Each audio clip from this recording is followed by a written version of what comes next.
높고 깊어지게 하사. 네, 다시요. 주는 그리스도시요 살아계신 하나님의 아들이심을 넓고 높고 깊어지는 믿음의 신뢰가 있어. А, Помолимся, Бог, мы благодарим Тебя за то, что Ты даешь нам веру, за то, что даешь способности, чтобы мы могли держаться за завет, что Ты, Христос, Сын Бога Живого. 반석 같은 주님의 교회가 되고 음부의 권세가 이기지 못하며 기도의 비밀을 아는 자들이 되게 하옵시며. Благослови нас, чтобы наша церковь была как на камне, чтобы врата ада не одолели ее, чтобы мы могли познать тайну ответов на молитвы. 그러므로 인하여 문제 해결자이시고 유일한 해결자이신 예수 그리스도를 제대로 고백하는 우리 모두가 될 수 있도록 축복하여 주옵소서. Благослови нас, чтобы мы все могли исповедовать, что Иисус есть разрешитель всех проблем, что только Он единственный, кто может решить наши проблемы. 우리가 학업을 준비하고 또 준비했지만 성령의 충만 인도 때문에 말씀을 전하고 듣는 우리 모두가 될 수 있도록 도와주시옵소서. Конечно, мы все приготовились к этой учебе, но Ты помоги нам воздействовать Святым Духом, чтобы мы могли наполниться Святым Духом и получать водительство Святого Духа. 예수 그리스도 이름으로 기도합나이다. 아멘. Молились именем Господа Иисуса Христа. Аминь.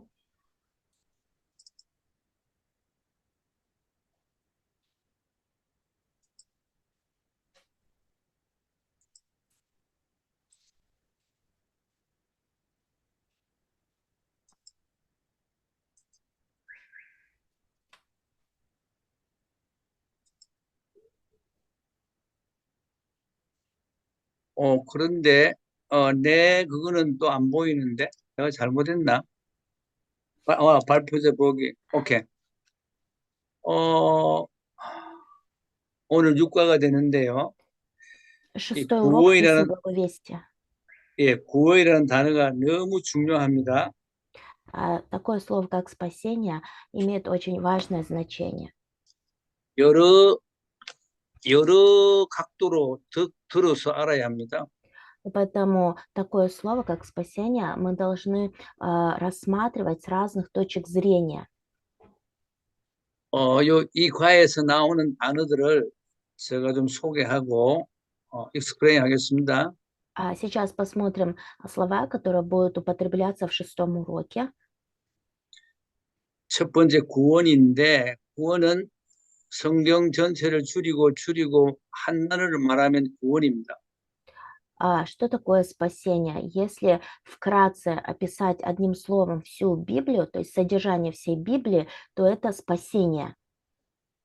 이 구원의 길을 우리가 이제 배우고 아는 거예요.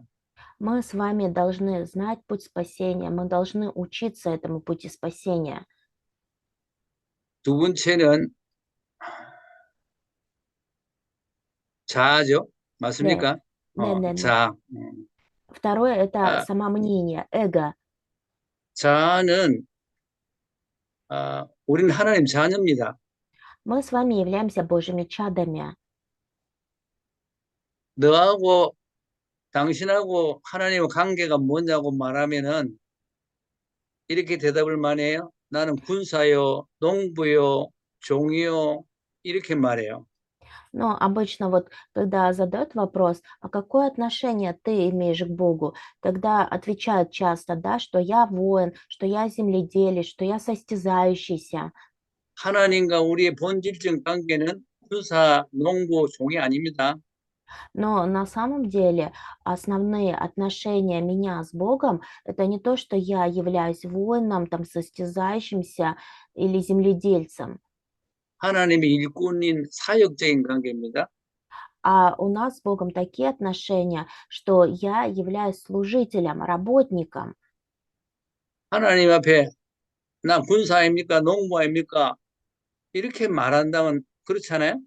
Но часто люди говорят, что перед Богом я являюсь воином, земледельцем, состязающимся. 아, 비교인데 에, 이 세상하고 우리하고 구별을 할 때 아, 상대 차원하고 절대 차원이라는 것을 폭넓게 꼭 숙지해야 합니다. Третье– это сравнение. Мы должны правильно понимать такие понятия, как а, относительность и абсолютность. 지금 다락방 메시지에 절대라는 말이 많이 나오죠. В таракпановских посланиях сейчас часто говорится о абсолютном. 절대라는 말은 상대할 수 없다 이 말입니다. А что значит абсолютный? Это значит, что здесь нет места относительному. 절대의 반대는 상대 차원인데 А противоположное слово абсолютному– это относительное. 비교해서 가치 있다고 말해요. И вот обычно про ценность, когда люди говорят, то они себя или что-то сравнивают с кем-то или с чем-то. 내가 옛날에 30여 년 전에 한국에 있을 때 버스를 타면 제가 입은 옷을 다른 사람이 입고 있으면 나는 기분이 좋더라고요. Вот, например, 30 лет назад, когда я еще жил в Корее, когда я находился, например, в автобусе, и когда я видел человека, который одет в такой же одежде, как я, у меня поднималось настроение. 근데 여자분들은 다는 아니겠지만 대부분 같은 옷을 입고 있으면 별로 안 좋아하는 것 같아요. Но вот женщины, кажется, когда кто-то оденет такую же одежду, им, кажется, не очень нравится. 그 비교해서 내키 좋나, 저 입고 있는 사람이 좋냐, 그렇게 생각할 수 있잖아요. Ну, потому что вот если также одеты, они начинают сравнивать и начинают думать, на ком это лучше сидит, смотрится. 그런 가치는 밑에 끝도 한도 없어요. Но если говорить о такой ценности, то нет конца такой ценности. 우리가 좋아하는 자동차의 모델도 5년마다 바뀝니다.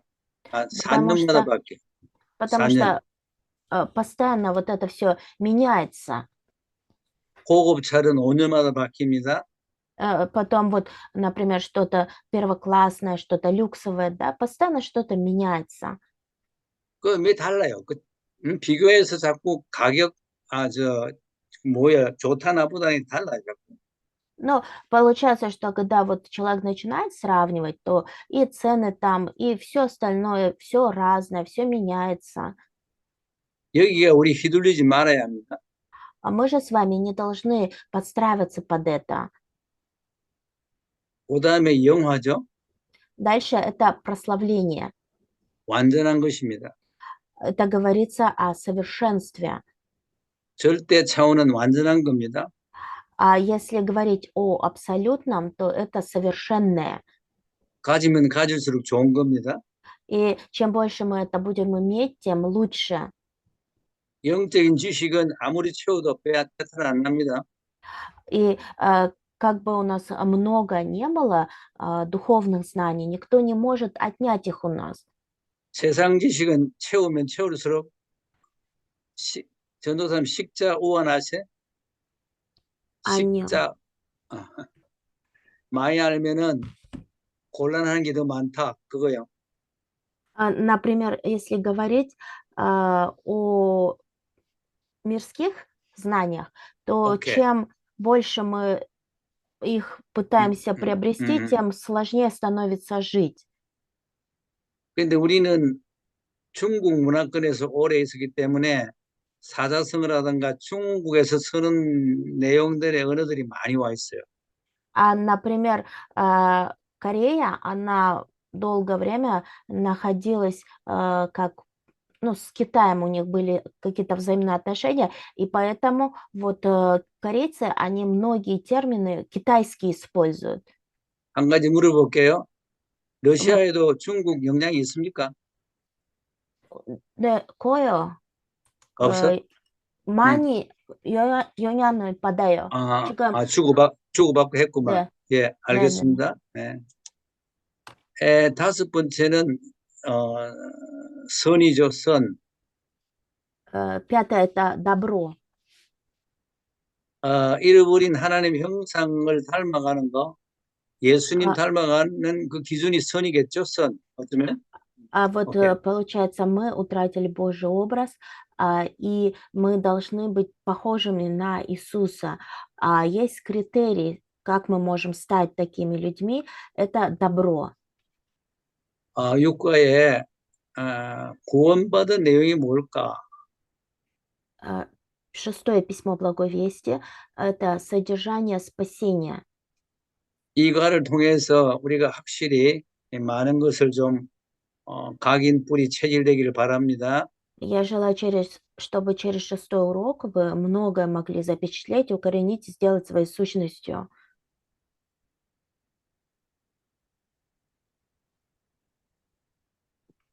자, 구원을 우리가 알려고 그러면 구원 아닌 거, 그걸 먼저 우리가 한번 들여다봐야 되겠어요.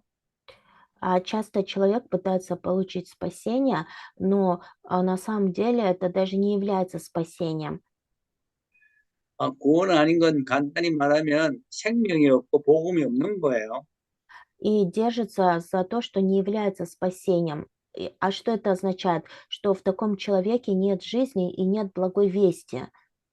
그래서 종교를 가지면은 구원받은 걸로 착각할 수 있습니다. Поэтому человек заблуждается, думая, что при помощи религии может получить спасение. 제가 전도 현장에서 종교, 뭐 특히 기독교 이단들하고 부딪힐 때가 있어요. Когда хожу на проповедование на места действия, часто сталкиваюсь с людьми, которые живут религиозным образом жизни. 그래서 이제 그 이단들 그 성도랄까 그들에게 복음을 전하면 그 성도들이 내가 말하는데 수긍하면서 끄떡끄떡 하다가도 어, 정신을 차리는지 자기 위에 선생을 한번 만나보라는 거요. 오케이? И бывают такие моменты, вот когда встречаешься с такими людьми, они придерживаются ереси. И когда им благовествуешь, они, конечно, головой машут, соглашаются, а в конце концов они потом говорят, что встретитесь с нашим главным руководителем. 그 약속 시간에 만났습니다. Ну, потом я договариваюсь о встрече вот с их лидерами, 우리 길게 말하지 말고 5분 내지 10분만 말합시다. 그랬어요. и договариваюсь с ними, что я не буду им говорить что-то много, говорю, что давайте пообщаемся 5-10 минут. 그래서 제가 먼저 말하기로 했어요. И вот начинаю им говорить. 사도신경을 쭉 제가 이어 말하면서 내려갔어요. 고백하면 내려갔는데 하나님의 아들 동정녀 마리아 이야기하니까 그거는 아니지 않냐 그러면서 더 이야기 못 듣겠다 하더라고. И получается, начинаю исповедоваться апостольским символом веры, и потом начинаю говорить, что Христос зачатый Святым Духом, рожденный от Девы Марии. И тогда они меня останавливают и говорят, что это не так, и говорят, что дальше мы вас не будем слушать. 이제 그걸 우리가 이단과의 그 구분의 기준을 하면 되겠습니다. А можно сказать, что именно это является критерием нашего отличия от ереси. 우리가 사도신경을 진실로 고백하면 성경 전체를 우리가 한번 이렇게 마음에 담는 겁니다. Когда мы искренне исповедуемся апостольским символом веры, тогда можно сказать, что всю Библию мы глубоко вкладываем в свое сердце. 자, 그다음에 우리가 두 번째는 종교 이야기를 해보면 공을 쌓고 덕을 쌓으면은 구원을 받는다고 그렇게 말해요. А второе, вот человек думает, что если у него будут какие-то заслуги, если будет совершать благодеяния, сможет получить спасение. 이건 공을 쌓고 덕을 쌓는 거는 어, 우리가 말하는 타력구원이 아니잖아요. Но вот заслуги, благодеяния — это не то, о чем мы сейчас говорим.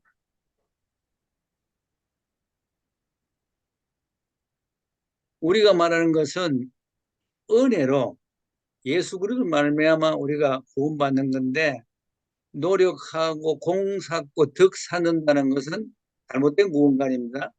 А мы говорим, что мы получили спасение по Божьей благодати, по вере. И поэтому неправильно говорить, что спасение можно получить при помощи благодеяния или каких-то заслуг или стараний. 세 번째, 열심을 구원의 척도로 봅니다. Также третье, человек думает, что если он будет прилагать усердие, то он получит спасение, что это является критерием спасения. 인간의 노력은 한계 있잖아요. Но при стараниям человека есть предел. 그다음에 신념이나 철학을 가지고 철학을 하면은 구원을 얻는다고 오해해요. Четвертое, человек заблуждается, думая, что если он будет следовать за философией, если у него будут какие-то свои личные убеждения, он получит спасение. 이 철학은요, 어, 신념을 돈독히 하는데 굉장한 효과가 있어요. А вот философия на самом деле это то, что не дает спасения. 우리가 골로새 2장 8절 한번 찾아봅시다. Давайте прочитаем Колоссянам 2:8.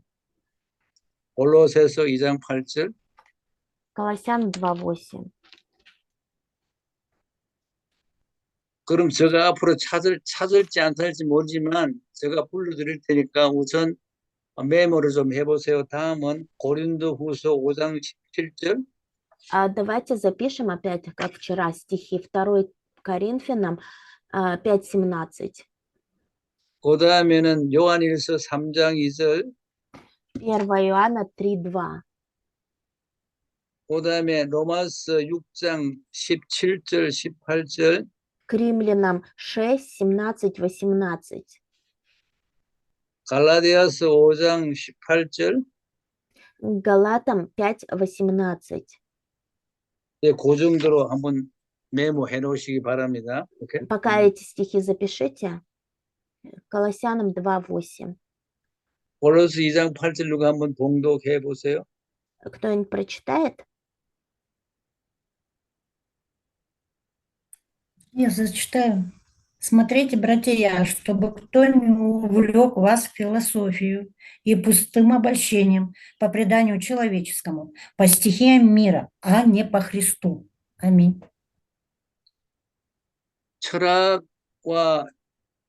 철학과 헛된 속임수로 너희를 사로잡을까 주의하라고 그랬어요. Здесь говорится: берегитесь, чтобы не увлек вас кто философией и пустым обольщением. 철학에 심취하면요, 사로잡힙니다.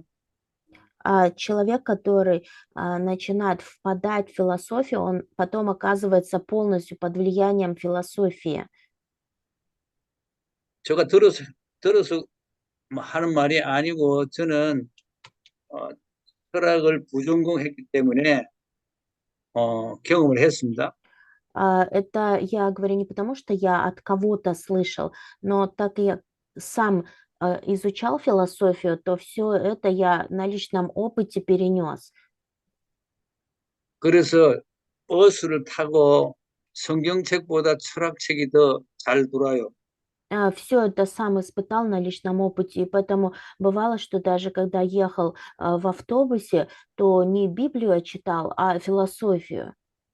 잘못하면 사로잡힙니다. Но если мы неправильно будем воспринимать это, мы будем схвачены философией. 다섯 번째, 경전을 외우거나 주문을 외우고 기도하면 구원받은 걸로 착각해요. А пятое, человек заблуждается, думая, что если он будет зачитывать религиозные тексты или какие-то заклинания, то он получит спасение. 나 사촌 여동생이 그 불교 이단인 그 그런 데 다니더라고요. У меня, значит, двоюродная сестренка, она ходила в буддийский храм, 그러니까 만나면 뭐 경전 어떤 것을 외우더라고, 외워. и каждый раз, когда мы с ней встречались, она постоянно заучивала наизусть вот эти буддийские религиозные тексты. 그래서 어느 날 우리 집에 와서 전도를 하더라고요. И вот однажды она пришла к нам домой и даже нам проповедовать начала. 그 동생 보고 음, 너는 너 믿는 종교 잘하고 나는 내대로 잘해서 끝을 보자 그랬어. И я сказала, ну хорошо, хорошо, следуй, будь приверженцем той религии, в которой ты сейчас есть, и посмотрим, что произойдет в конце. 그런데 점점 사람도 그렇고 환경도 나빠지는 걸 제가 보았습니다. Но я сам заметил, что и у нее у самой стало появляться какие-то трудности, и в ее окружении. 이때까지 잘못된 구원관을 살펴봤는데 그렇다면 바른 구원이 뭘까? Дальше это взгляд на спасение. Какой должен быть у нас быть правильный взгляд на спасение? 고린도후서 5장 7절을 한번 찾아보세요. Давайте 5장 посмотрим 17절. 2 Коринфянам 5:17. Зачитаю, да? Второй Да, Коринфянам. давайте. Итак, кто во Христе, тот новая тварь. Древнее прошло, теперь все новое. 그리스도 안에 있으면 새로운 피조물이라고 그랬습니다. Кто во Христе, тот новая тварь. 이건 영적인 변화를 말합니다. А здесь говорится о духовном изменении. 우리가 부모로부터 받은 생명밖에 없는데 하나님으로부터 받은 생명이 있다는 겁니다. Получается, что есть жизнь, которую мы получили от родителей, а есть жизнь, которую мы получили от Бога. 이전 것은 지나갔으니 보라 새 것이 되었도다. Древнее прошло, теперь все новое. 불신자 6가지 상태에서 신자 7가지 상태로 변한 거죠. Произошло изменение, значит, мы перешли от 6 состояний верующего человека в состояние Божьего чада, имеющего 7 благословений. 불신자 6가지 상태라면 다들 머리에 다 들어 있어야 합니다. Когда мы говорим о 6 состояниях неверующего человека, вы уже должны в голове в своей вспомнить, что эти за 6 состояний. 신자 7가지 축복도 다 들어 있어야 합니다. То же самое касается 7 благословений спасенного Божьего чада. 이건 머리가 나쁘고 좋고 가방끈 무슨 알아요? Да? 가방끈. Аня. 공부 많이 하고 적게 한 거 그거 말이야. Да. 어? Окей. 가방 많이 들고 다니고 안 들고 그 소리요. 그러니까 자 머리가 좋고 나쁘고 가방끈 상관없이 이걸 외우고 못 외울 수 있는 거예요. Получается, вне зависимости, да, от того, умный вы или глупый, но нужно постоянно правильно понимать это, заучивать. 잘 안 되는 이유는 잘 안 외워지는 이유는 Почему не получается это выучить? 사단의 방해 때문에 그래요. Потому что сатана препятствует. 자, 영적 변화죠. 두 번째는 우리가 구원받으면은 영접하는 순간 성령이 내주합니다. 내 속에 들어옵니다. Первое было это духовное изменение, и второе, в момент, когда мы поверили в Иисуса, приняли Его в свое сердце, Святой Дух вошел в нас. Это пребывание Святого Духа. 고린도 3장 16절은 거의 다 알걸요? 1 Коринфянам 3:16 вы уже хорошо все знаете. 우리가 하나님의 성전이고요. 성령이 내 안에 들어온다고 그랬어요. Мы храм Божий, и Дух Святой пребывает внутри нас. 계신다고 그랬어요. Говорится, что Он внутри нас пребывает.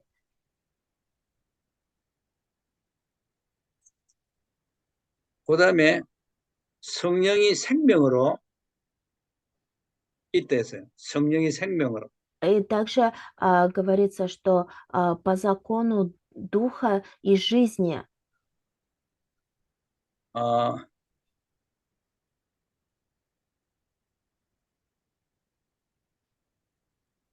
자, 요한복음 3장 5절 한 절이에요. 3장 5절. Атена 3:5.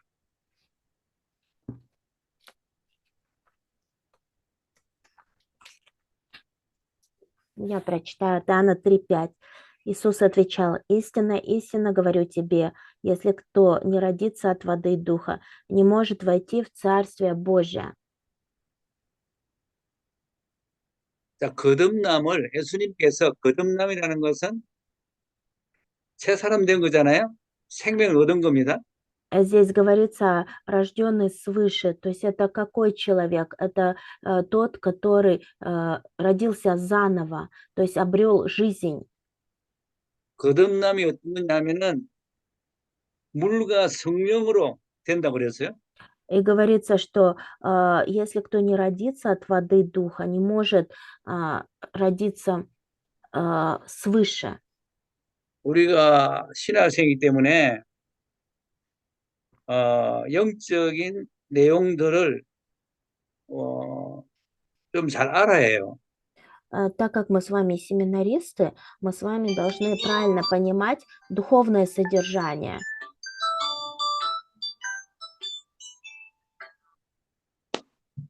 자, 물과 성령의 관계를 설명할 줄 알아야 합니다. И также вы должны уметь правильно объяснить, что значит от воды и духа. 지금 성령 이야기를 많이 하는데 신학교에서는 구원하고 성령하고 같이 보는 거예요. О Святом Духе мы часто говорим, но вот когда мы учимся в семинарии, часто говорится от воды и духа. То есть эти два слова употребляются вместе. 근데 왜 성령을 또 물이라고 그럴까? Почему вот говорим о духе, но при чем тут вода? 성령의 모형학이라고 그래요. 모형. Потому что это есть прообраз Святого Духа.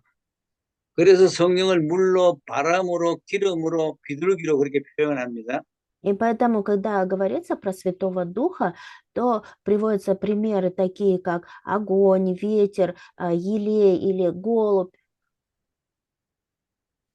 우리가 물이 중하잖아요. А вот вода имеет очень важное значение для нас. 우리 몸의 70~80%가 물이라고 하는데 Потому что тело человека на 70–80% состоит из воды. 물과 성령으로 견주어서 말하면 물에 대해서 얼마든지 표현할 수가 있습니다. Поэтому вот здесь говорится о воде и духе. 뭐 그 정도로 하고요. 다음은 성령은 진리의 영이라. И также дальше говорится, что Святой Дух – это Дух истины.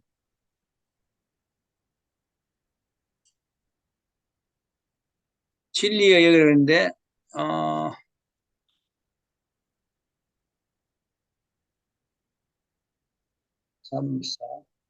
이렇게.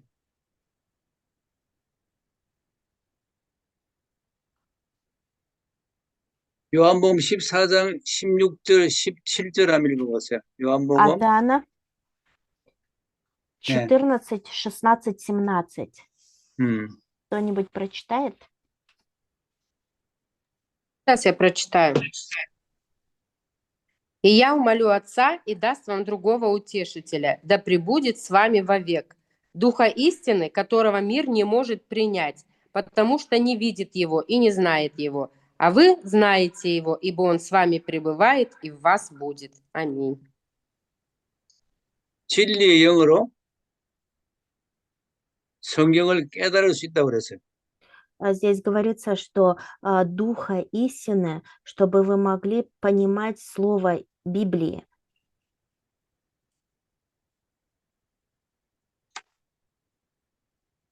다섯 번째 우리가 성령 충만 인도 받으면은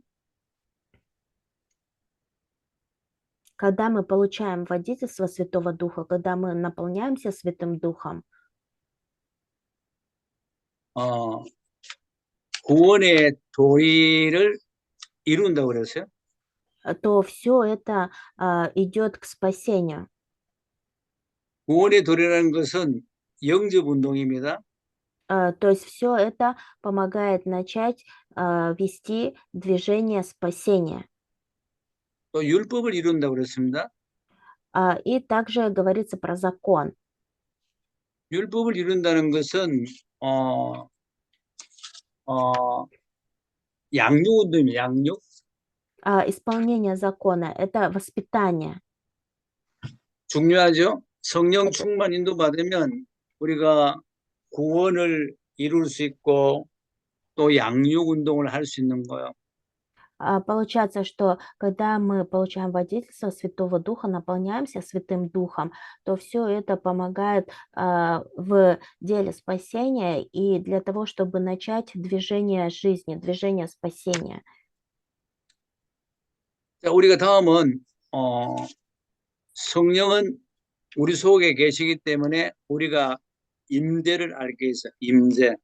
Святой Дух пребывает внутри нас, поэтому мы говорим, что Он присутствует, то есть пребывает внутри нас. 우리가 옛날에는 이 신학적으로 뭔가 정리가 안 돼서 그런지 모르지만 목사님이 기도할 때 산에 가야 높은 데 가야 하나님과 가까이 가는 줄 알고 그렇게 많이 생각했어요. Вот раньше, например, может быть, я еще не понимал правильно теологию или благую весть, но когда вот пастор говорил, что надо молиться, то я всегда думал, что нужно идти куда-то в горы или куда-то на высокое место, чтобы я был ближе к Богу, чтобы Бог меня услышал. 그런데 한국 교회 보면은 이렇게 종탑이 높이 달려 있는 데가 있어요. Но если вот вы были в Корее, вы знаете, да, там есть такие, ну, высокие места, где 그 горы, 높은 데 올라가서 목사님들 기도 많이 해요. и вот часто пастора тоже поднимаются куда-то на высокое место и там молятся. 저도 밤에 일주일에 한 번씩 높은 산에 올라가 기도했습니다. И раньше я тоже там, ну, раз в неделю, там какое-то время ходил высоко в горы и тоже молился. 높은 산에 가든 종탑 오이러 가든 조용한 곳이 좋다고 하면 될 텐데 То независимо, да, это высокое место или какая-то низменность, хорошо, чтобы было это спокойное место. 생각하기를 높은 데 올라가야 하나님과 가까이 간다. 그런 생각을 더 많이 한 것 같아요. Но многие думали, что чем выше, тем ближе к Богу, и Бог их лучше услышит. 성령이 내 몸을 성전 삼고 계시잖아요, 내 안에. А Святой Дух, Он же во мне пребывает, я же Его храм. 성령 하나님, 성자 하나님, 성부 하나님 삼위일체이기 때문에 내 속에 계시면 한 몸이잖아요. Бог Отец, Бог Сын, Бог Святой Дух– это триединый Бог, и Он пребывает во мне. 한 몸이면 조용조용히 이야기해도 되잖아요. И это одно тело, и поэтому, если вы даже что-то говорите, Он слышит вас. 높은 데 가든 낮은 데 가든 조용한 곳에 가면 되잖아요. И поэтому, вне зависимости, на высокое место, на низкое место, в спокойное место вы идете. 우리가 하나님의 성령의 전이라는 사실을 확신하기 바랍니다. Поэтому я желаю, чтобы вы имели уверенность в том, что вы храм Божий, в котором пребывает Святой Дух.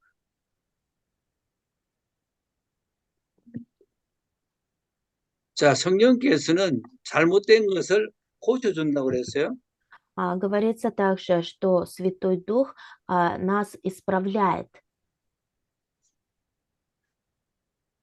네 번째인가요? 예. 다섯 번째.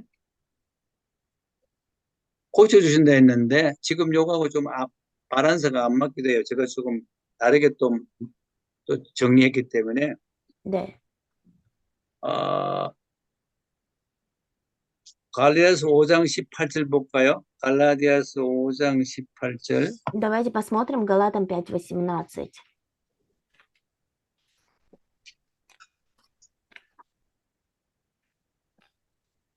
Галатам 5:18.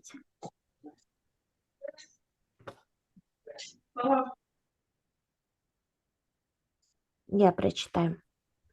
Если же вы духом водитесь, то вы не под законом. 읽으세요? 네. 예. 이 너무 중요합니다.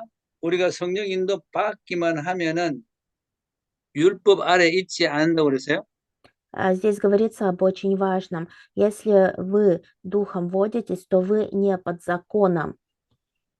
율법이 뭐냐면은 성경의 행위에 대해서 하라, 하지 말라는 딱 율법을 두 가지로 말하면 이런 것은 하고 이런 것은 하지 마라 그거예요. Но вот что такое закон? Что говорит Библия про закон? Это дела. То есть два, да?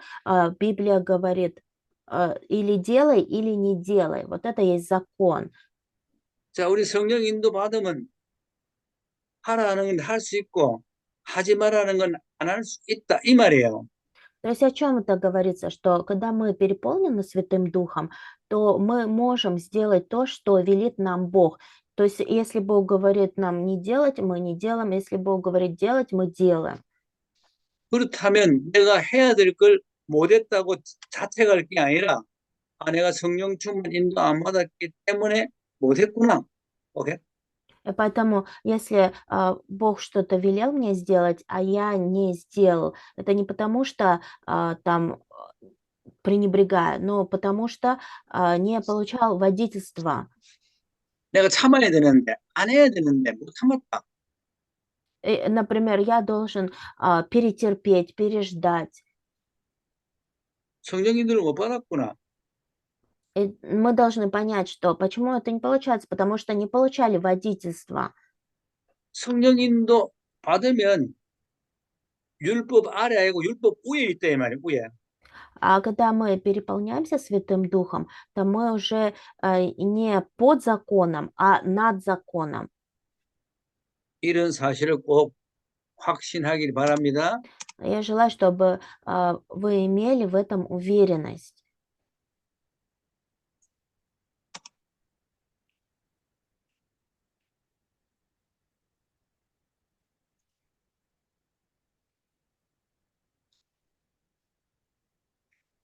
자, 우리 바른 구원은 내 속에 성령이 보혜사로 계신다고 그랬어요. А что такое правильное спасение? Святой Дух– это утешитель, который пребывает внутри меня. 보혜사로 계신다는 것은 보호하고 은혜 주시고 가르친다는 말입니다. А что значит утешитель? Это значит, что Святой Дух оберегает меня, учит меня, дает мне свою благодать.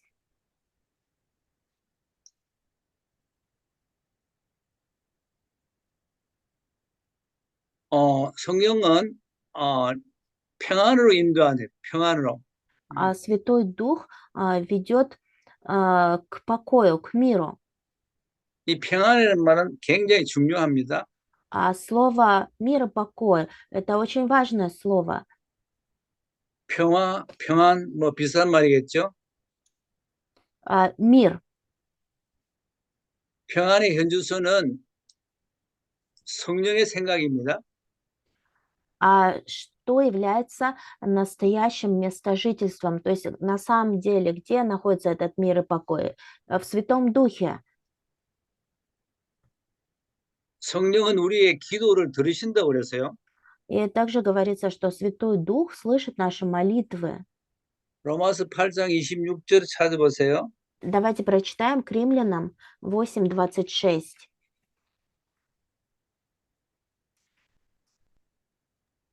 Я прочитаю. Давайте. Также и Дух подкрепляет нас в немощах наших, ибо мы не знаем, о чем молиться, как должно, но сам Дух ходатайствует за нас воздыханиями неизреченными. Аминь. 오케이. 성령이 내 속에 계실 뿐만 아니라 성령이 우리의 기도를 들으신다 말이에요. Святой Дух не только пребывает внутри нас, но и говорится, что Он слышит наши молитвы.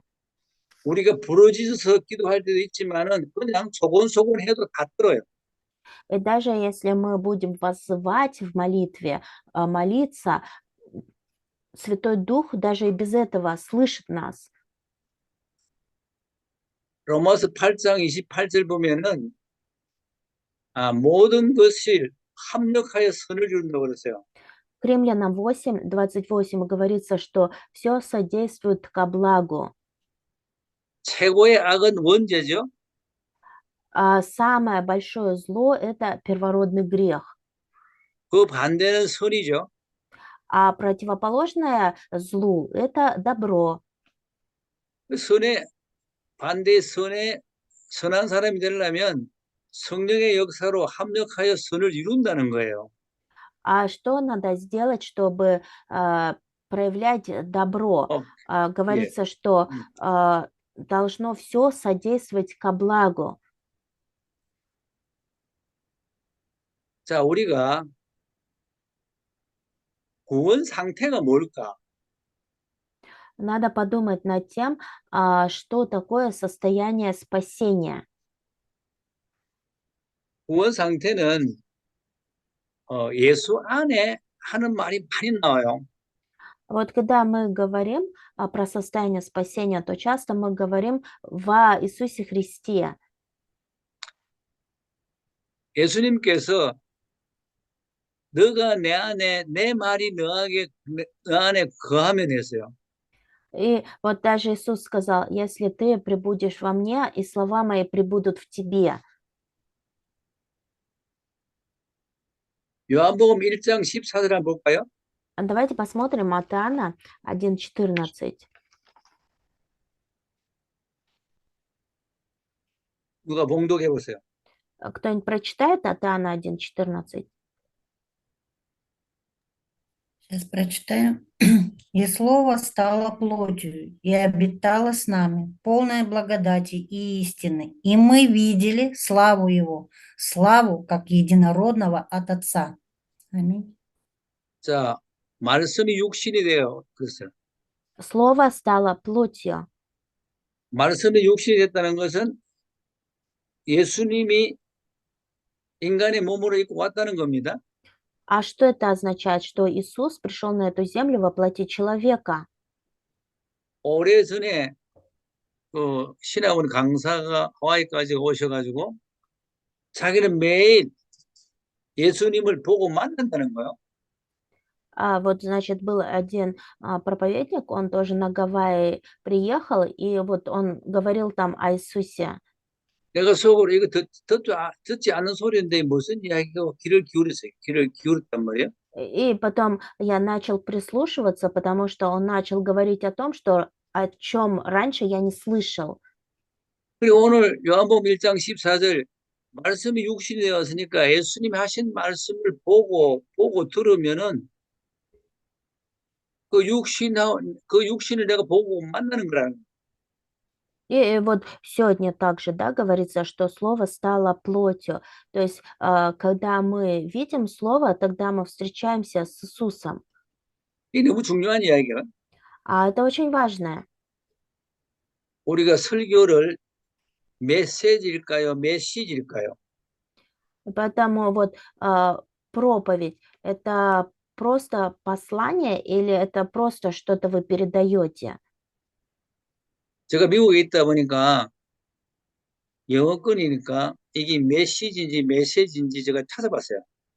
А вот получается, так как я живу в Америке долгое время, использую английский язык. И вот послание на английском говорится месседжи или месседжи. И вот я начал смотреть, а в чем различие этих двух слов? 영어를 더 잘하려면 헬라로 들어가 봐야 돼요. А для того, чтобы понять, вот, значит, английский язык, нужно обратиться к греческому языку. 뭐 신의 교단을 헬라 조금 배워서 헬라 잘할 수는 없는데 사전 정도는 찾아요. Ну, конечно, я не могу на греческом прям говорить или читать, но попробовал найти 자, это. 잘 들으시기 바랍니다. Я желаю, чтобы вы внимательно. 메시지가 아니고 메시지더라고요. Вот посмотрел, что получается не месседж, не через «е», а через «и» надо произносить правильно. 메시지는 메시아에서 유래된 거예요. Получается, что вот если через «е» говоришь, это происходит от слова «мессия». 그렇다면 메시지는 예수가 빠지면 그 메시지 아니에요. А вот если говорить второй термин, то там уже не говорится слово «мессия», а другое, и поэтому это уже не относится к посланию. 예수 가르치면 좋고요. Правильно учить Иисусу, о 그러나 Иисусе. 예수 가르쳐도 아니라도 예수를 표현하면 좋아요. Но вообще правильно, конечно, чтобы употреблять вот это слово, в котором содержится слово «Иисус». 그래서 지금 여기 제가 잘 안 보이지만은 이 원고에 뭐라고 썼냐면 메시지는 메시아 이래놓고 선포, 설명, 강의 일어났어요. 그러니까 내가 강의를 하든 내가 설교를 하든 메시지가 안 나오면 곤란하죠. Получается, в общем, есть два слова, да, в одном слове там имеет отношение происхождение к слову «мессия», и вот это слово, которое имеет отношение к «мессии», оно также употребляется, когда провозглашается проповедь или какое-то послание, а второе слово, оно там не содержит это слово. 제가 하나님 사역자로서의 여러분들의 선배 아닙니까? И вот сейчас я, как Божий работник, сейчас стою перед вами, как служитель. 오랫동안 설교도 하고 강의도 해봤는데 С давних времен я уже передаю лекции, проповеди. 한이 맺힌 게 있어요? 한. И у меня есть такая боль. 오케이. 알아요? 오케이. 네, 네, 알고 있어요. 그렇다면 여러분들은 저보다 나이가 젊는데 저 목사님의 한이 그거라는데 맞다고 수긍하면 여러분 덕이 돼요. И вот сейчас вы как бы все младше меня, и поэтому если вы будете понимать, в чем моя боль, 여러분은 앞으로 설교하고 가르칠 거 아닙니까? тогда вот когда в будущем вы тоже будете учить кого-то или проповедь читать, 가르치는 것보다 설교의 성부를 걸어야 합니다. тогда вы уже будете понимать, что вы не должны как бы учить. 제가 강의를 여러분 앞에 늘 하면 그 예배가 안 되거든요. Если я постоянно буду читать перед вами, постоянно лекции, то это не есть богослужение. 신학교, 신학대학에 강의할 교수도가 많아야 돼요. И поэтому вот в семинарии или вот, ну, где место обучения, там много должно быть лекторов. 신학교보다 교회가 엄청 많아요. В церкви сейчас больше лекторов, чем в семинарии. 목사님들을 신학교에 가서 강의하라면 신학교 교수보다 잘하지는 못하는 사람이 더 많아요. Ну, получается, что вот когда пастора тоже идут в семинарию, например, лекции читают, 신학교 강의하는 교수님을 교회에 모시다가 설교하라면 목사님보다 설교 잘하는 사람 별로 없어요. и потом приглашают вот лекторов еще к себе в церковь. И, ну, получается, все равно нет того, кто бы лучше проповедь передал, чем пастор. 두 길 중에 한 길로 분명해야 됩니다. Поэтому о чем говорится, что лучше выбрать один путь, чем идти по двум путям. 내가 교회에서 설교했다고 하면 거기다 성부를 걸어요. 목숨을 걸어요. Например, если я в семинарии лекции начинаю читать, то я должен ради этого полагать всю свою жизнь, посвящать этому свою жизнь. 저 같은 경우는 내가 젊어서 지금 내가 말씀드린 대로 했으면 내가 엄청 좋았다고 생각해요. Но, конечно, вот в моем случае, если бы я, как вы сейчас, все это услышал в молодости, я думаю, что это было бы большой пользой для меня. 모방도 창조입니다. И также бы пример мог приводить, образцом мог стать. 영적으로 복음적으로 자라는 목사님들의 설교를 자꾸 듣고 배우고 모방해도 괜찮아요. Потому если вы тоже будете вот постоянно слушать или брать в пример проповеди других каких-то пасторов, это тоже хорошо. 지금 저 강의하는 거 지금 제가 녹음을 다 하고 있어요. А сейчас я эту лекцию записываю. 지난번 거 제가 들어봤어요. 내 걸. И то, что вот в прошлый раз я передавала, я все это заново послушал. 이런 과정은 제가 오래전부터 했어요. И уже вот такое вот я с давних времен применяю в своей жизни. 여러분들이 주일학교든 청년회든 뭐 성인이든 설교하는 걸 자기가 녹음해서 자기가 들어봐요. Поэтому я желаю, чтобы, если вы передаете проповедь там в воскресной школе или если вы учите кого-то, ну, в общем, если послание передаете, чтобы вы могли записать и еще раз это послушать. 그렇게 해야 발전이 있습니다. В таком случае вы будете развиваться. 설교든 강의든 거기다 목숨을 걸어요. И поэтому проповедь это или лекция, вы должны посвятить этому всю свою жизнь. 하나님 사역자가 그거 두 가지 중에 하나 못하면 대우 못 받습니다. Вы являетесь Божьими служителями. Если вы не будете преуспевать в этих двух вещах, тогда вас не будут просто признавать. 자, 예수라는 걸 이야기하다 보니까 메시아고 메시지고 설교가 메시지인데 예수가 빠지면 안 되고 여러분의 설교 내용이 영적이고 복음적이 된단 말이에요. Потому самое главное, вы должны запомнить, что вы должны передавать послание, в котором содержится Иисус. То есть ваше послание должно быть евангельским и духовным.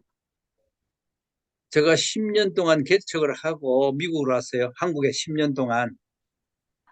Получается, когда я приехал в Америку, основал там церковь, спустя 10 лет 설교를 매일 녹음하고 그렇게 하고 했는데 я, значит, провозглашал проповедь и потом сделал запись этой проповеди. 어떤 날은 우리 집 사람이 은혜 И вот 받는 듯 하고 오케이. И вот моя супруга, она говорит, что бывают дни, когда она получает благодать, 어떤 날은 얼굴이 시무룩해요. 시무룩 알아? 밝지 да, 않는단 말이에요. да, да, 밝지 да. 않는 거. 응. А бывают дни, когда, ну, как бы выражение лица не очень у нее. 어떤 날은 그래요.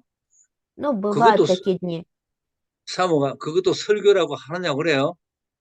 И она говорит, ну, супруга говорит, это тоже проповедь.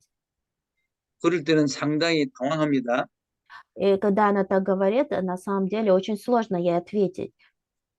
그 많은 성도가 은혜 받았다고 봤는데 당신 왜 그러나?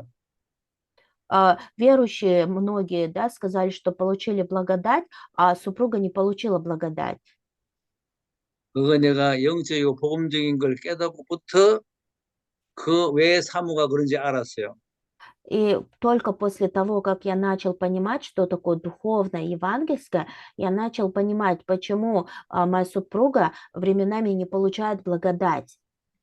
복음적이고 영적인 것에 매달리고 설교를 하다 보니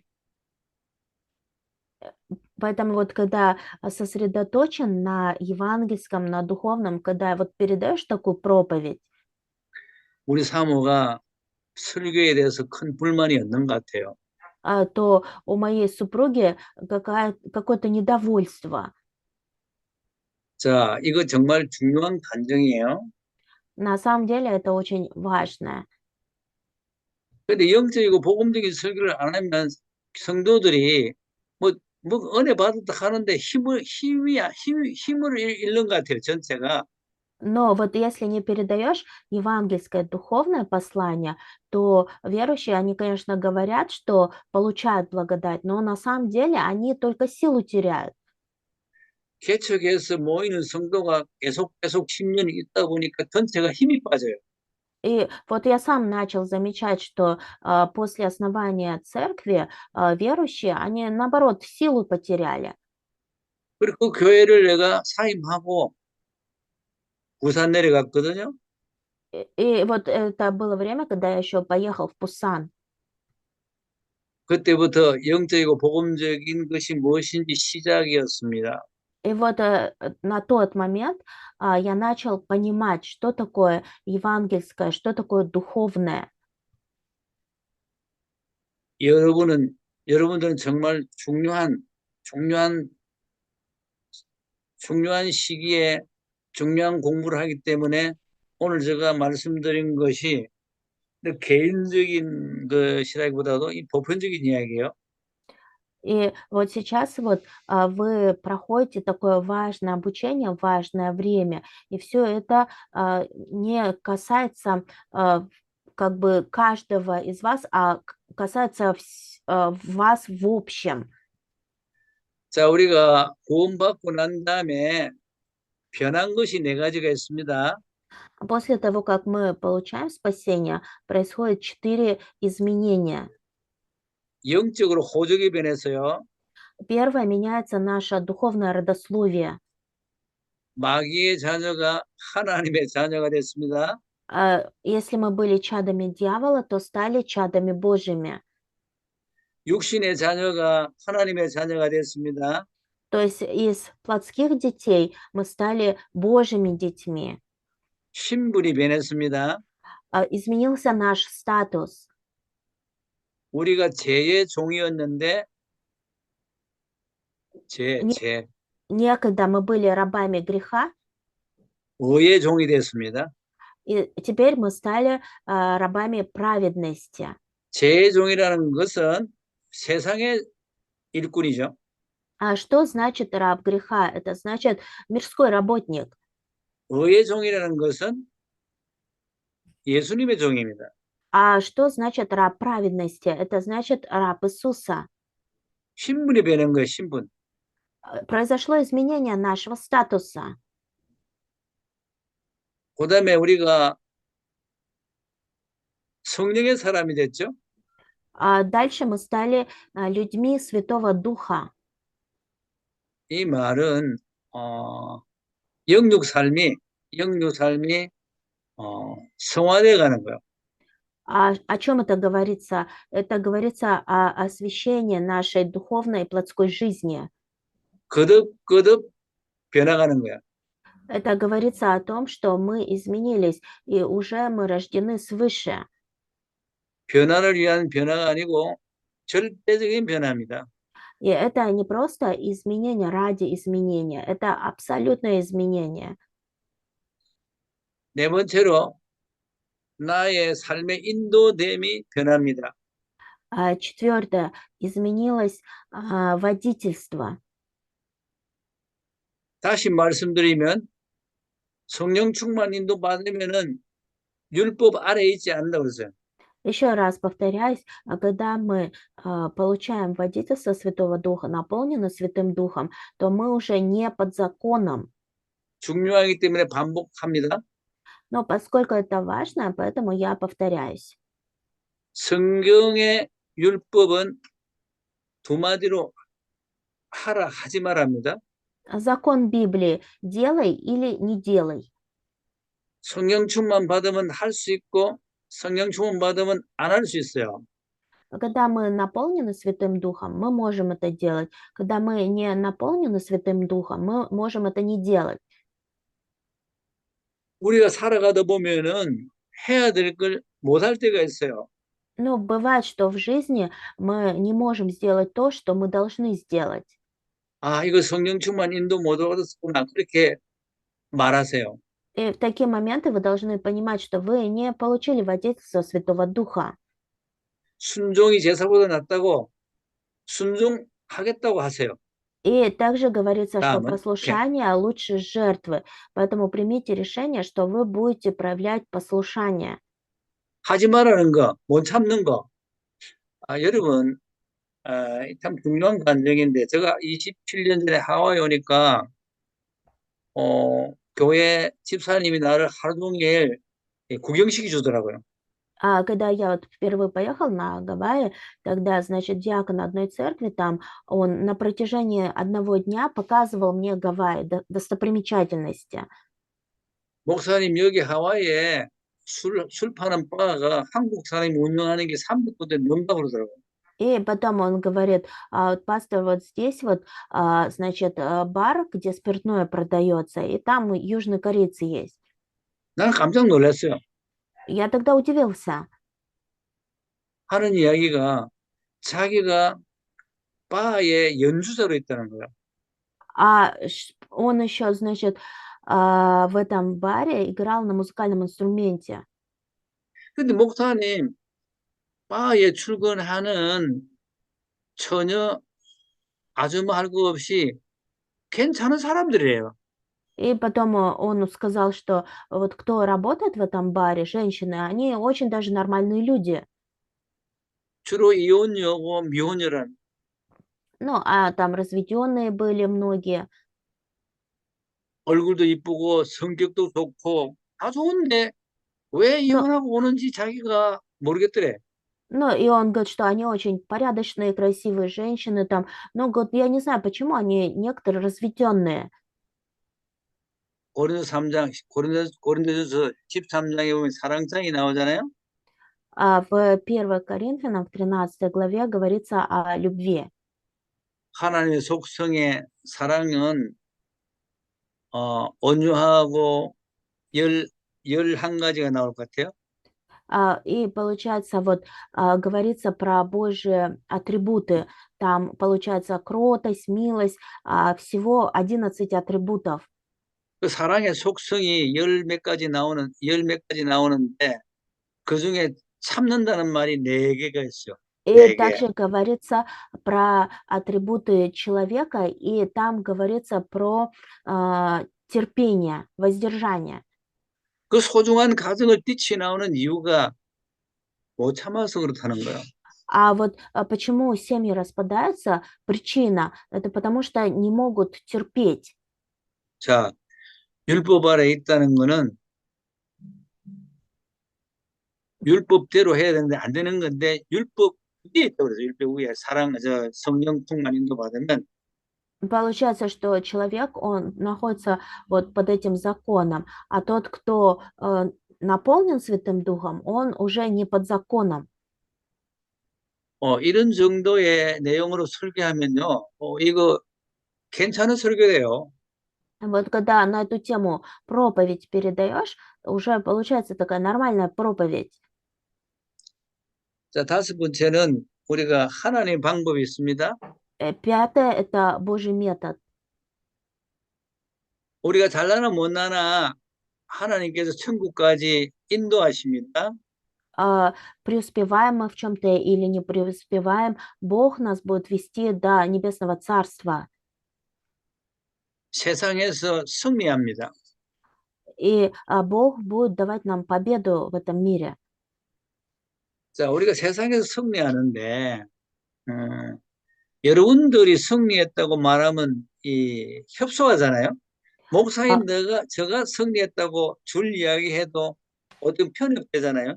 그러나 위대한 사도 바울, 성경에 우리가 신약 성경이 27권인데 사도 바울이 반 정도 썼거든요. 오케이. Поэтому вот когда, если вы в чем-то побеждаете, и когда вы говорите, например, что это вы победили, то это уже как бы э, говорится о том, что у вас есть такая надменность. А вот посмотрите на апостола Павла. В Новом Завете 27 книг, но половину из них написал Павел. 마지막으로 사도 바울이 승리한 내용이 로마서 8장 31절에서 39절입니다. И 다 вот 찾아야 돼요. что, 다 찾았어요. 마지막 결론이니까. о чем вот Павел говорит про победу в Римлянам 8, 31, 38. Давайте посмотрим. К Римлянам 31, 39. 한참에 읽지 마시고 한 분이 두 절만 읽으세요. 8, 31, 39. И пастор просит, чтобы не один человек прочитал, несколько человек по 2 стиха, чтобы прочитали. Давайте я два первых, Татьяна. Давайте. Что же сказать на это? Если Бог за нас, кто против нас? Тот, который сына своего не пощадил, но предал его за всех нас, кто с ним не дарует нам и всего. 예, 32절까지죠? 오케이. 네. 보면은 하나님이 우리를 위하면은 누가 우리를 대적하리요? Если Бог за нас, кто против нас? 우리 모두를 위해서 십자가에서 내주셨잖아요. 내주신 네가 어찌 그 아들과 함께 우리에게 주시지 않겠느냐? Тот, который сына своего не пощадил, но предал его за всех нас, как с ним не дарует нам и всего? 자, 33절, 34절 보세요. 33, 34 стихи, кто-нибудь Давай. прочитайте? Я давайте. Кто М. будет обвинять избранных Божьих, Бог оправдает их. Кто осуждает, Христос Иисус умер, но и воскрес. Он и одесную Бога. Он и ходатайствует за нас. 자, 하나님께서 택한 우리를 갖다가 누가 고발하겠나? Кто будет обвинять избранных Божьих? 누가 또 정죄하겠나 그랬어요. Кто осуждает? 정죄한다는 말은 우리 보고 죄 있다. 그렇게 할 수 없다 이게. А здесь говорится, кто осуждает. То есть осуждает это говорит о том, что у вас есть грех. То есть здесь говорится о том, что нет ни одного, кто бы мог сказать, что у нас есть грех. 35절, 36절 보세요. 35, 36. Давайте я прочитаю. От любви Божией скорбь или теснота, или гонение, или голод, или нагота, или опасность, или меч, как написано, за тебя умерщвляют в нас всякий день, считают нас за овец, обреченных на заклание. Аминь. 자, 하나님의 사랑, 우리를 그리스도의 사랑에서 끊을 수 없다고 그랬어요. Здесь говорится о том, что никто, ничто не может отлучить нас от любви Божией во Христе Иисусе. 자, 우리가 부모 자식 간에 끊을 수 있는 사랑을 끊을 수 있는 자가 없습니다. Вот также любовь между родителями и детьми. Кто может предотвратить, остановить эту любовь? 그리고 환난이나 공고나 박해나 기근이나 적선이나 위험이나 칼이나 그런 데서도 못 끊는다는 거예요. Скорбь, теснота, гонение, голод, нагота, опасность, меч. Никто не может отлучить нас от любви Божией. 그 기근이라는 말은 너무 가뭄이 들어서 먹을 것도 없을 정도입니다. А голод, говорится, что во время засухи нет еды. 적신이라는 것은 빨가 벗겨서 고문하게 되었습니다. А дальше это нагота, это говорит о полном опустошении. 칼로 위험을 하게 되었습니다. Опасность или меч. 그러나 우리는 여기서 이김을 이겼다고 그랬습니다. Но здесь говорится, что мы побеждаем все это, преодолеваем 그리스도 사랑 때문에. благодаря любви Христовой. 그가 37절, 38절 보세요. 37, 38. Кто-нибудь прочитает? Давайте. Но все сие преодолеваем силой возлюбившего нас, ибо я уверен, что ни смерть, ни жизнь, ни ангелы, ни начало, ни силы, ни настоящее, ни будущее. 자, 우리는 하나님의 사랑으로 넉넉히 이긴다고 또 말합니다. Здесь говорится, что мы преодолеваем все силою возлюбившего нас. 사도 바울은 확신하는데 사망이나 생명이나 천사들이나 권세자들이나 현재이나 장래라도 높음이나 깊음이나 이렇게 아무 피조물이라도 예수 안에서 끊을 수 없다고 그랬어요. Апостол Павел говорит, ибо я уверен, что ни смерть, ни жизнь, ни ангелы, ни начало, ни силы, ни настоящее, ни будущее, никто и ничто не может отлучить меня от любви Божией во Иисусе Христе. 마지막 39절 봅시다. Давайте посмотрим 39 стих. Я прочитаю 39 стих. «Ни высота, ни глубина, ни другая какая тварь не может отлучить нас от любви Божией во Христе Иисусе, Господе нашим». Аминь. 높음이나 깊음이나 다른 어떤 피조물이라도 우리 주 예수 그리스도의 안에 있는 하나님의 사랑에서 끊을 수 없느니라. Ни высота, ни глубина, ни другая какая тварь не может отлучить нас от любви Божией во Христе Иисусе, Господе нашим. 저와 여러분들이 다 가정이 있습니다. У каждого из нас есть семья. 가정에 어려움이 있어서 문제가 올 때도 있습니다. И в семье появляются проблемы, трудности. 가족 관계의 사랑의 끈 때문에 우리는 살아갑니다. А почему появляется? Потому что прекращается любовь среди членов семьи. 우리의 사랑의 끈보다 하나님이 우리를 위하는 사랑의 끈은 더 단단합니다. Но любовь Божья к нам, она еще больше, чем простая человеческая любовь. 구원도 하나님이 세상을 이처럼 사랑하사 그렇습니다. И также про спасение говорится, что Бог настолько возлюбил мир. 그래서 우리가 영생을 얻었습니다. И поэтому мы обрели вечную жизнь. 여기 육가는 요 정도 하고 한 10분 있다가 하겠습니다. 네, 기도합시다. Начнем с молитвы. 하나님, 이 시간은요, 보이지 않는 사단 허감에 대해서 저희들 알아야 할 텐데, Бог, сейчас мы должны узнать о действии невидимого сатаны. 복음의 대적자인 마귀 사탄을 알기에 부족함이 없도록 성령으로 역사 인도해 주세요. Поэтому произведи действие Святым Духом, направляй нас, чтобы мы могли сейчас иметь правильное понимание о сатане, который является противником Божьим. 예수 그리스도 이름으로 기도합나이다. 아멘. Молились именем Иисуса Христа. Аминь. 자, 이과에서 나오는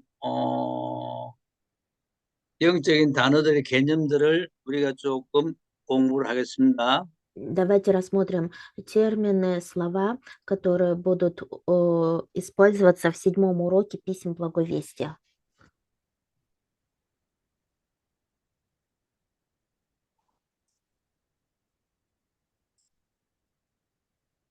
여기 전도사님 뭐라고 번역을 했어요? 여기 그거 존재. 존재. 네, 나는 형이 상하기로 했네. 알았어요. 좀 어려운 말 같아. 우리는 하나님 형상대로 창조됐죠? Мы сотворены по Божьему образу. 우리 존재가 그렇습니다. Это есть наше бытие, наше существование. 그래서 우리 하나님 자녀입니다. Мы Божьи чада. 두 번째는 이단의 판단 기준은 А второе – это критерий суждения ереси. 우리 기독교 입장에서는 사도신경이 기준입니다. А в христианстве, то есть у нас, нашим критерием является апостольский символ веры. 제가 목사이면서도 이단들하고 논쟁할 때 뭘 가지고 논쟁해야 될지 중심이 없었어요. И вот, например, когда мы вступаем в полемику с еретиками, вот с каким критерием мы должны это делать? 근데 전우님 내 화면은 안 나오네. 오케이. 미안해요. А, 오케이. 그러니까 여러분이 앞으로 사역을 할 텐데 이단에 대한 물음도 오고 또 실제 당하기도 합니다. А в будущем, когда вы будете также заниматься пасторской деятельностью, конечно, вы будете сами сталкиваться с еретиками, и также вам будут задавать вопросы по поводу ереси. 모든 이단의 교리는 동정의 말이 없습니다. А если вы посмотрите все еретические доктрины, там вообще не упоминается Дева Мария, 그렇게 정리하면 되겠습니다. рождение через Деву Марию. Вот вы должны это запомнить. 그리스도입니다. Дальше это Христос. 오신 메시아, 다시 오실 메시아가 그리스도입니다. А грядущий Мессия, пришедший Мессия, Мессия, который придет второй раз, это Христос. 구약에는 오실 메시아를 기다렸죠. А в Ветхом Завете ждали грядущего Мессию.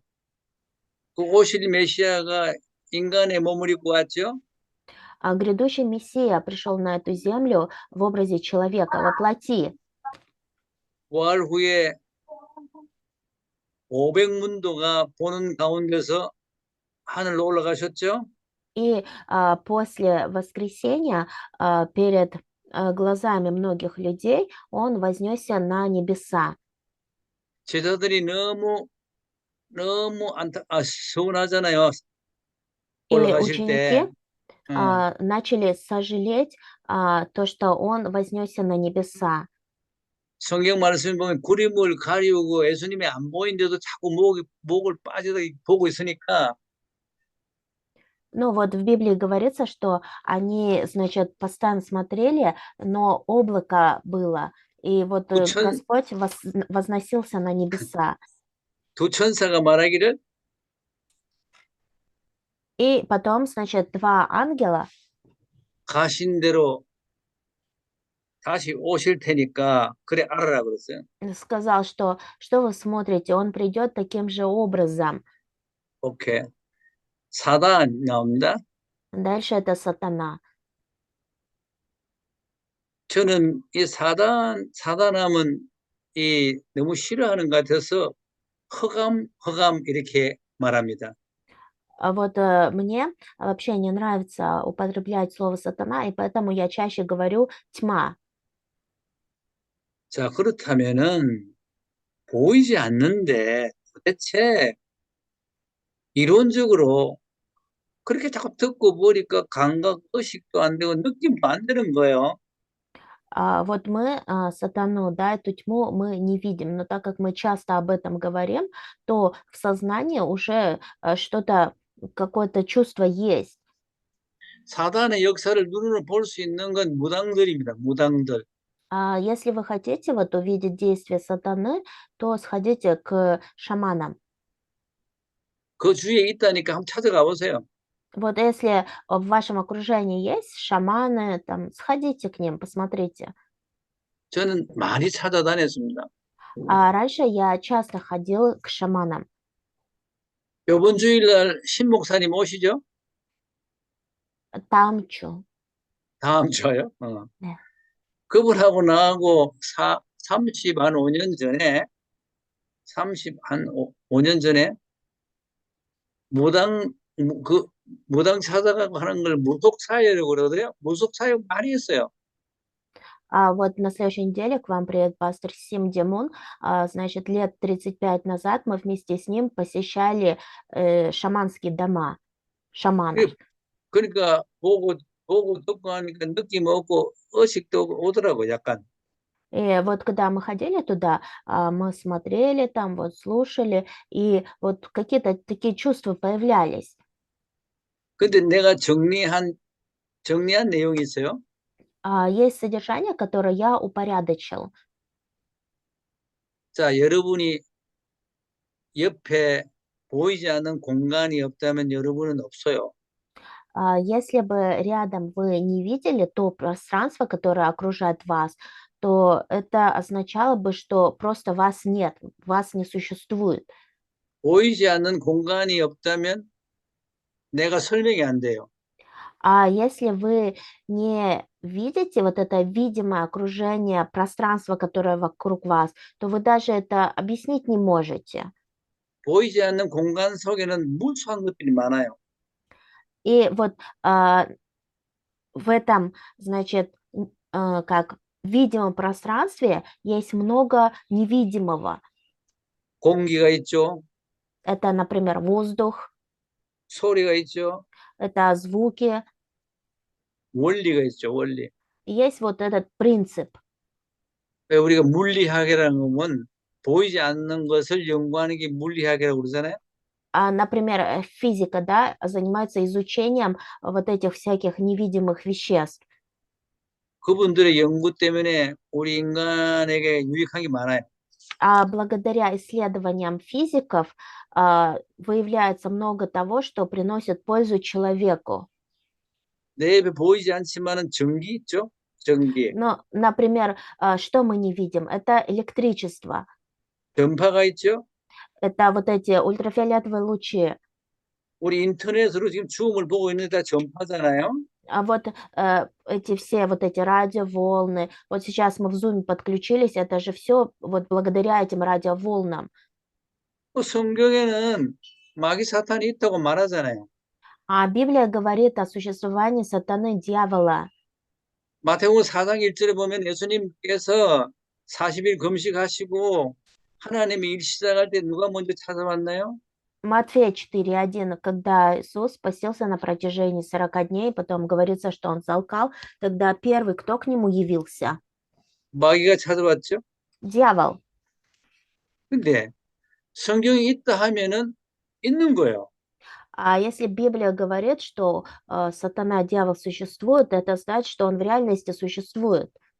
여러분들이 무속 사역 안 다녀도 성경이 있다 하면 그걸 믿음으로 받고 이해되면 끝입니다. И даже если вы не пойдете там в шаманские дома или к гадалкам, если Библия говорит, что это есть, значит это есть, и этого достаточно.